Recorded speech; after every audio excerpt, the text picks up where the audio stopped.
تو روزہ ڈھال ہے اور جہنم سے آزادی کا ایک اہم ذریعہ ہے۔ روزہ اللہ اور بندے کے مابین ایک راز ہے۔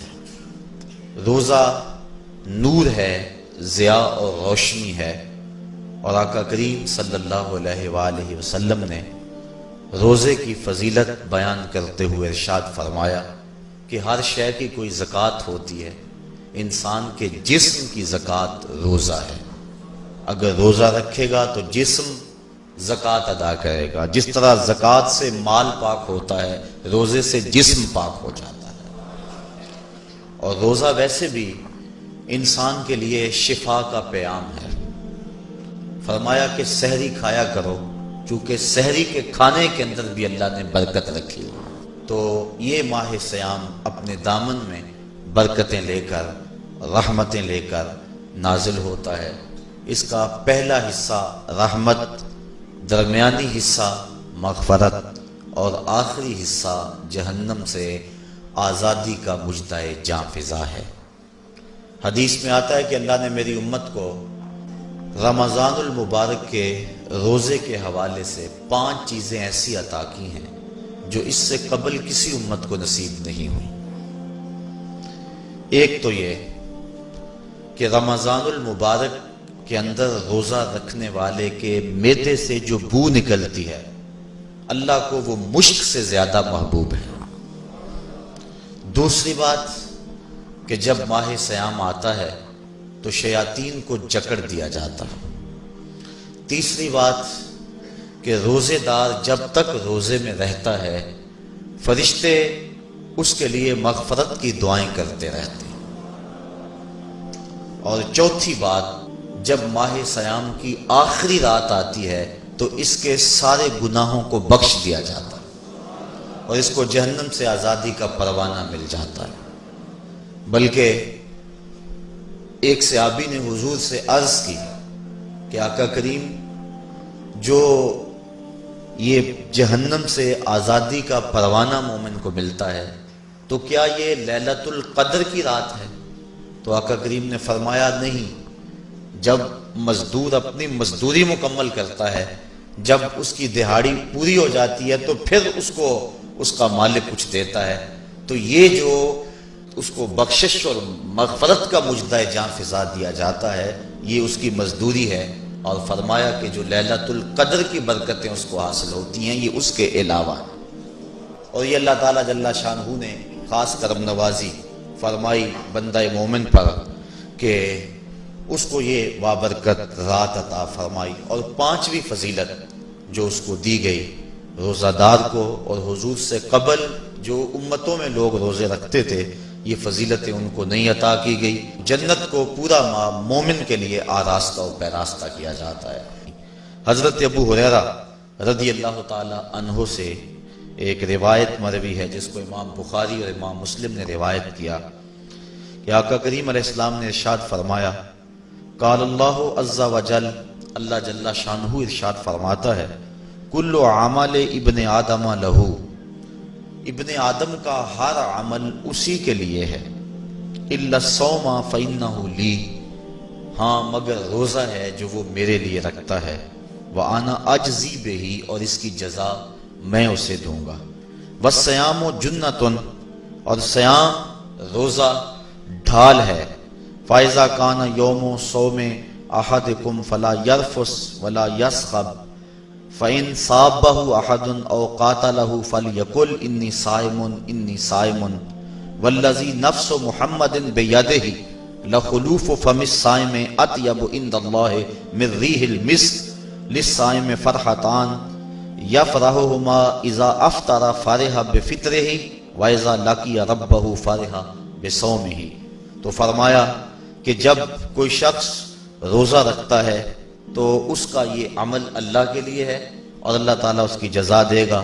روزہ ڈھال ہے، جب کوئی شخص روزہ رکھے تو وہ اس کے اندر کوئی اللہ کی نافرمانی نہ کرے، یہاں تک کہ اگر اس کو کوئی شخص گالی بھی دے تو وہ یہ کہے کہ میرا روزہ ہے، میں صائم ہوں، میں نے روزہ رکھا ہوا ہے، یہ کہہ کے لڑنے والے کو، الجھنے والے کو ٹال دے۔ حضور نے ارشاد فرمایا مجھے قسم ہے اس رب کی جس کے قبضے میں محمد کی جان ہے کہ روزہ دار کے معدے سے جو بو نکلتی ہے اللہ کو وہ مسک یعنی کستوری کی خوشبو سے زیادہ محبوب ہے۔ اور روزہ دار کے لیے دو خوشیاں ہیں، ایک خوشی اس کو اس وقت ملتی ہے جب وہ روزہ افطار کرتا ہے، اور دوسری خوشی اس کو اس وقت ملتی ہے جب اس روزے کے صلے میں اسے اپنے رب کا دیدار نصیب ہوگا۔ یہ بات ذہن میں رکھیں کہ اس دنیا پر سب سے بڑی دولت جو حضرت انسان کو دی گئی ہے وہ دولت ایمان ہے، اور قیامت کے دن سب سے بڑی دولت جو اہل ایمان کو دی جائے گی وہ اللہ تعالیٰ کا دیدار ہوگا۔ جنت کے حور و قصور، جنت کے محلات، جنت کی اعلی نصب نعمتیں، دنیا کی کوئی دولت اور دنیا کی کوئی نعمت جنت کی کسی نعمت کا مقابلہ نہیں کر سکتی، لیکن جنت والے جنت میں جا کر جس نعمت کو سب سے بڑا سمجھیں گے، اور وہ ہوگی بھی حقیقت میں سب سے بڑی نعمت، ایسی نعمت کہ اس نعمت کے ملنے پہ باقی ساری نعمتوں کو بھول جائیں گے، وہ یہ ہے کہ رب اپنے رخ کرم سے پردہ ہٹا دے گا اور ان کو اپنا دیدار عطا فرما دے گا۔ تو یہ سب سے بڑی دولت جو مومن کو آخرت میں نصیب ہوگی یہ روزے کے صلے میں نصیب ہوگی، یہ روزے کا وہ ثمر ہے، یہ روزے کا وہ پھل ہے جو اللہ اہل ایمان کو قیامت کے دن عطا فرمائے گا۔ عاجزی بہی کا معنی ہے کہ اس کی میں جزا دوں گا۔ ایک روایت میں آتا ہے کہ جو اعمال ہیں وہ 7 طرح کے ہیں، 2 اعمال ایسے ہیں کہ جو واجب کرتے ہیں، 2 اعمال ایسے ہیں کہ جن کی جزا ان کی مثل ہے، اور ایک عمل ایسا ہے کہ جس کی جزا 10 گنا ہے، اور ایک عمل ایسا ہے کہ جس کی جزا 700 گنا ہے، اور ایک عمل ایسا ہے جس کی جزا بے حساب ہے۔ فرمایا کہ وہ 2 عمل جو واجب کرتے ہیں وہ یہ کہ اگر کسی شخص نے اللہ کی عبادت کی اور اس کے ساتھ کسی کو شریک نہ ٹھہرایا تو وہ جنت کو یہ اعمال واجب کر دیتے ہیں، یعنی اس کو جنت کا ملنا لازم ہے، ضروری ہے، واجب ہے اس کے لیے۔ اور دوسرا وہ شخص جس نے اپنے رب کے حکموں کو توڑا یہاں تک کہ اس کے ساتھ کسی کو شریک ٹھہرایا، اس کے اوپر جہنم واجب ہے۔ اور 2 وہ عمل جن کی جزا ان کی مثل ملے گی، ایک وہ گناہ جو اس نے کیا تو اس کی سزا اس کی مثل دی جائے گی، اور دوسری وہ نیکی جو اس نے کی نہیں ہے لیکن اس کا عزم کیا تھا تو اس کو بھی ایک نیکی کا ثواب دے دیا جائے۔ ایک عمل وہ ہے جس کے بدلے کے اندر 10 گنا اس کو اجر دیا جاتا ہے، اور فرمایا اس سے اس کے نیک اعمال مراد ہیں۔ اور فرمایا کہ جو اس کا چھٹا عمل ہے وہ ایسا ہے جس کے بدلے کے اندر اس کو 700 گنا اجر دیا جاتا ہے، اور وہ راہ خدا میں اس کا صدقہ کرنا ہے۔ اور فرمایا ایک عمل ایسا ہے جس کی جزا کا دنیا پر کوئی حساب ہی نہیں ہے، اور وہ بندے کا اللہ کے حضور اپنے روزے کے ساتھ پیش ہونا ہے۔ تو روزہ ایک ایسا عمل ہے کہ جس کی جزا کا کوئی حساب ہی نہیں ہے، تو یہ اللہ کے علم میں ہے کہ وہ اپنے بندے کو کتنی اس کی جزا اور کتنا اس کا صلہ عطا فرما دیتا ہے۔ تو یہ اجر ہے نیکی کا۔ اور آقا کریم علیہ السلام نے ارشاد فرمایا روزہ ڈھال ہے اور جہنم سے بچنے کا ایک مضبوط قلعہ ہے۔ روزے کے من جملہ ثمرات میں سے ایک ثمرہ مرتبہ احسان کا حاصل ہونا ہے۔ مرتبہ احسان کیا ہے؟ اس پہ حدیث جبریل میں آپ کے سامنے رکھنا چاہوں گا، جس کو امام بخاری نے اور دیگر ائمہ احادیث نے ذکر کیا ہے۔ مسجد نبوی کا ماحول تھا، مدینہ شریف کی فضائیں تھیں، صحابہ حضور کی صحبت میں جلوہ فراز تھے، نور بٹ رہا تھا، اجالے اتر رہے تھے، صحابہ کے من روشنی سے مالا مال تھے کہ حضرت عمر فاروق رضی اللہ تعالی عنہ فرماتے ہیں کہ ایک شخص آیا جس کی گھنی سیاہ داڑھی تھی اور اس کا سفید لباس تھا، ہم میں سے اسے کوئی جانتا بھی نہیں تھا، لیکن اپنے وجود کی تر و تازگی کی وجہ سے وہ مسافر بھی دکھائی نہیں دیتا تھا۔ چونکہ مسافر ہوتا تو آثار سفر اس کے بدن سے ظاہر ہوتے، لگتا تھا جس طرح یہی کسی گلی سے نکل کے آیا ہے، لیکن چونکہ وہ وہاں کا رہنے والا نہیں تھا، ہم میں سے اسے کوئی پہچانتا بھی نہیں تھا۔ اب وہ حضور کی خدمت میں آیا، فَأَسْنَدَ رُكْبَتَيْهِ إِلَىٰ رُكْبَتَيْهِ، اور اپنے گھٹنوں کو جوڑ کر حضور کے گھٹنوں کے ساتھ ملا کر بیٹھ گیا، اور حضور علیہ السلام سے عرض کرتا ہے کہ حضور مجھے خبر دیجئے کہ ایمان کیا ہے۔ حضور نے ارشاد فرمایا ایمان یہ ہے کہ تو اللہ پر ایمان لائے، اس کے رسول پر ایمان لائے، پچھلی کتابوں پہ ایمان لائے، اچھی بری تقدیر پہ ایمان لائے، فرشتوں پہ ایمان لائے، بتایا حضور نے۔ تو اس نے کہا صدقتا، آپ نے سچ کہا۔ کہتے ہیں ہمیں بڑا تعجب ہوا کہ خود ہی سوال کرتا ہے اور خود ہی تائید کر دیتا ہے۔ پھر کہنے لگا اسلام کیا ہے؟ تو حضور علیہ السلام نے فرمایا اسلام یہ ہے کہ تو نماز پڑھے، روزہ رکھے، حج کرے، زکوٰۃ ادا کرے، اراکین اسلام اس کو بیان کیے۔ کہنے لگا آپ نے سچ کہا۔ کہتے ہیں ہمیں پھر تعجب ہوا کہ خود ہی ایک بات کہہ رہا ہے اور خود ہی پھر اس کی تصدیق کر رہا ہے۔ کہتے ہیں پھر وہ پوچھتا ہے مل احسان، حضور احسان کیا ہے؟ تو حضور علیہ السلام نے جواباً فرمایا ان تعبد ربک کأنک تراہ، احسان یہ ہے کہ تو اللہ کی عبادت اس طرح کرے کہ گویا تو اسے دیکھ رہا ہے، اور اگر یہ کیفیت تجھے نصیب نہیں ہوتی تو کم از کم یہ کیفیت نصیب ہو جائے کہ وہ تجھے دیکھ رہا ہے۔ تو وہ کہنے لگا ہاں آپ نے سچ کہا۔ پھر اس کے بعد اس نے قیامت کی کچھ نشانیوں کے بارے میں سوال کیا، تو حضور علیہ السلام نے جواب مرحمت فرمائے۔ جب وہ شخص اٹھ کے چلا گیا تو حضور نے فرمایا عمر جانتے تھے یہ شخص کون ہے؟ کہا اللہ و رسولہ عالم، اللہ اس کا رسول خوب جانتا ہے۔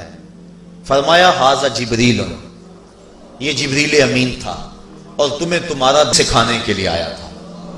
جبریل نے جب امت کو دین سکھایا تو سب سے پہلے یہ بات سکھائی کہ حضور کی چوکھٹ میں بیٹھنے کا ادب کیا ہے۔ دونوں گھٹنے بچھا کر وہ اس طرح حضور کی چوکھٹ میں ادب کے ساتھ بیٹھا، اور اس کے بعد حضور سے اس نے سوالات کیے۔ تو فرمایا یہ جبریل امین تھے جو تمہیں تمہارا دین سکھانے کے لیے آئے تھے۔ تو جبریل امین نے جو دین سکھایا، جو چیزیں پوچھی وہ تین چیزیں تھیں، ایمان کیا ہے، اسلام کیا ہے اور احسان کیا ہے۔ تو احسان تیسری چیز ہے جس کو ہم اپنی زبان کے اندر تصوف کہتے ہیں، جس کو ہم طریقت کا نام دیتے ہیں۔ تو اس کو درجہ احسان یا مرتبہ احسان کہا جاتا ہے، اور یہ دین کی روح ہے۔ جو لوگ طریقت کا انکار کرتے ہیں وہ دین کی روح کا انکار کرتے ہیں۔ تو حضور علیہ السلام نے جو طریقت بیان فرمائی وہ یہ تھی کہ اللہ کی عبادت تو اس طرح کرے کہ جس طرح تو اسے دیکھتا ہے۔ اگر یہ کیفیت مل جائے تو سبحان اللہ، لیکن اگر یہ کیفیت نہیں ملی تو کم از کم یہ کیفیت تو ملے کہ وہ مجھے دیکھ رہا ہے، اور اگر یہ کیفیت بھی مل جائے کہ وہ مجھے دیکھ رہا ہے تو بتائیے کہ پھر انسان کی زندگی میں کتنا سرور آ جائے گا کہ جب وہ نماز کے لیے کھڑا ہو تو اس تصور میں ڈوب جائے کہ میرا مالک تو مجھے دیکھ رہا ہے، تو پھر نماز کا کتنا سرور آ جائے گا اس کو۔ اور جب وہ کوئی اور نیک عمل کر رہا ہو تو اس تصور میں ڈوب جائے کہ میرا مالک میرے اوپر نگاہ لطف فرما رہا ہے، تو پھر اس کی کیفیت کا عالم کیا ہوگا۔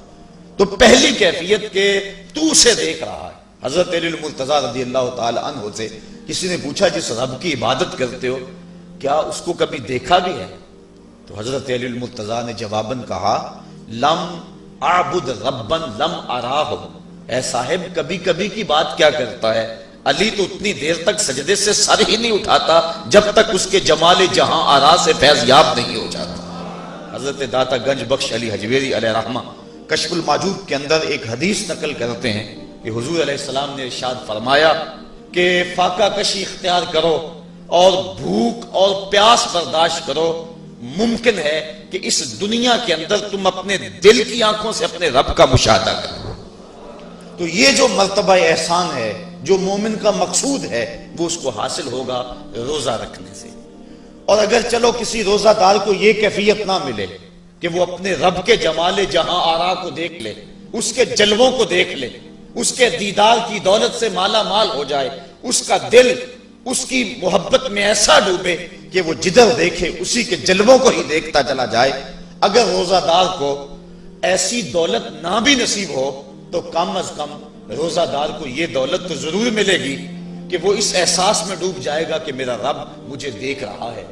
گناہگار سے گناہگار شخص بھی کڑکتی ہوئی دوپہر میں ٹھنڈا پانی دستیاب ہونے کے باوجود ایک گھونٹ بھی حلق سے نیچے نہیں اتارتا، کیوں؟ اس لیے کہ میرا مالک تو مجھے دیکھ رہا ہے۔ تو یہ احساس اس کو آیا کہ نہ آیا؟ کاش کہ رمضان میں یہ نور جو ہم کو نصیب ہوتا ہے، یہ رمضان کا خاص نور ہے، مرتبہ احسان سے پھوٹتا ہوا یہ اجالا رمضان میں ایک گناہگار سے گناہگار شخص بھی حاصل کر لیتا ہے کہ وہ اس احساس میں ڈوب جاتا ہے کہ میرا مالک مجھے دیکھ رہا ہے۔ کاش کہ وہ اس کو اندر سمو لے اور اس کو دل کی ایک ایک پرت پہ رکھ لے اور اس کو سجا لے اور اس دولت کو پھر جانے نہ دے، تو پھر اس کے لیے گناہ کرنا مشکل ہی نہیں محال ہو جائے گا۔ اس احساس سے پانی نہیں پیتا کہ میرا اللہ مجھے دیکھ رہا ہے، تو کیا مجھے یہ بتاؤ کہ جب وہ دکان پہ بیٹھ کے ڈنڈی مارتا ہے کہ اللہ اس وقت نہیں دیکھتا؟ جب وہ کسی کی جیب کاٹتا ہے اللہ اس وقت نہیں دیکھتا؟ جب وہ رشوت لے رہا ہوتا ہے اللہ اس وقت نہیں دیکھتا؟ کہ اللہ تعالیٰ صرف رمضان میں دیکھتا ہے، غیر رمضان میں نہیں دیکھتا؟